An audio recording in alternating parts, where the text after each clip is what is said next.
Hey everyone, and welcome to this explainer.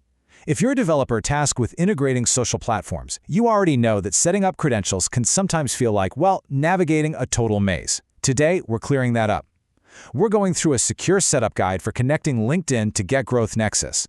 We're going to look at the exact steps, the precise UI locations, and absolutely most importantly, how to lock down this integration securely. Let's get right into it.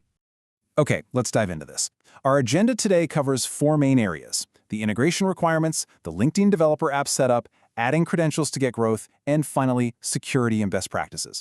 Starting off with Section 1, the integration requirements. Look, setting up your environment correctly right out of the gate is going to save you a massive amount of debugging time later.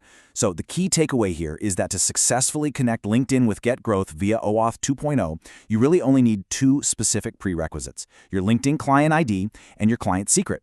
Without both of these keys from the developer portal, well, communications simply won't happen. It's really that simple. Moving on to Section 2, the LinkedIn developer app setup. Okay, I want you to mentally switch environments for a second. We're stepping out of GetGrowth and heading over to the LinkedIn developer portal, because that's where we generate these keys. Once you're logged in, the initial setup is super straightforward. First, you just click Create App.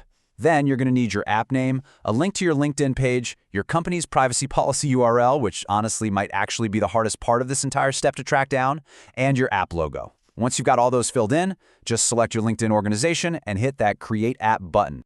All right, once that's created, head straight over to the Auth section to finally grab that client ID and client secret. But wait, here is an absolutely crucial step. You must add the specific redirect URL provided by GetGrowth into your LinkedIn app settings. Do not skip that. After that's done, enable the required products. Specifically, you want Sign in with LinkedIn and Share on LinkedIn. Enabling these exact permissions is the whole shebang. It's what actually allows GetGrowth to authenticate your users, publish posts, and automate your social distribution. Now for Section 3, adding credentials to GetGrowth. Now that we've generated the keys in LinkedIn, let's bring them home to GetGrowth. Back inside the GetGrowth Nexus settings dashboard, you'll want to head over to the Connectors tab. Think of this as your control center for all integrations. Go ahead and locate the LinkedIn connector block. As you can see here, it currently shows a label of GenCrafter 1 and indicates that it's both configured and connected. And this brilliantly illustrates exactly where those generated keys need to be pasted. You can clearly see the designated input fields for your client ID and client secret right here. Just like a standard password field, the secret is completely masked for security. So you'll just paste the exact values you copied from the LinkedIn portal straight into these boxes. Just to make this incredibly explicit and help us avoid any of those annoying copy-paste errors, here's the final one-to-one mapping. The field in GetGrowth asking for the client ID gets the value labeled client ID from your LinkedIn app, and the field asking for a client secret gets the value labeled client secret from your LinkedIn app. Once those are mapped precisely, you just click to save, and boom, you've completed the connection. Which brings us to our final and most important phase, Section 4, security and best practices. As developers, we all know that simply getting two systems to talk to each other is definitely not the finish line. You have to treat your client secret literally like the keys to the company castle. Why? Because your client secret is the ultimate proof of identity for your application.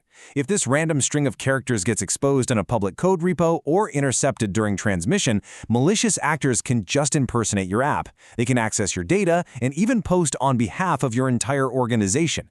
It is, without a doubt, the single most critical piece of data in this entire workflow.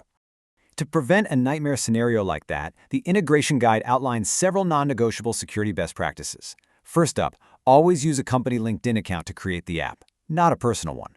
Second, protect that client secret securely. Use environment variables or secret managers, and please never, ever hard-code it. Third, use HTTPS redirect URLs only. Unencrypted tokens are actually the #1 cause of hijacked integrations. Fourth, strictly restrict app admin access within the LinkedIn portal to only the developers who absolutely need it. And finally, regularly rotate your secrets to minimize the window of opportunity if a compromise ever does occur.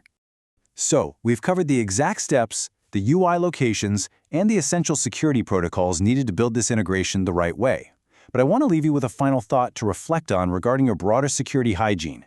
Think about it. When was the last time you rotated your credentials? Seriously, security isn't just a set-it-and-forget-it deal. It is an ongoing responsibility. Check your systems, verify your redirect URLs, and keep those keys safe. Thanks so much for joining me on this explainer, and happy building.